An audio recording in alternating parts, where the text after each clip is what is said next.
Alam mo ba, nagsimula ang Roblox noong 2004 na ginawa nina David Baszucki at Eric Cassel. At opisyal na inilunsad noong 2006. Noon, simpleng platform lang ito kung saan pwedeng gumawa ng mga block style na laro.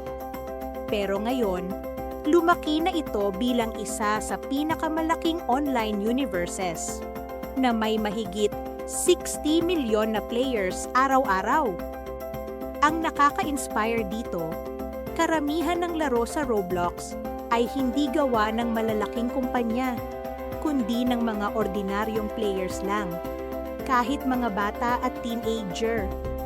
Yung iba, natutong gumawa ng game, kumita ng pera, at nakabuo ng sariling komunidad.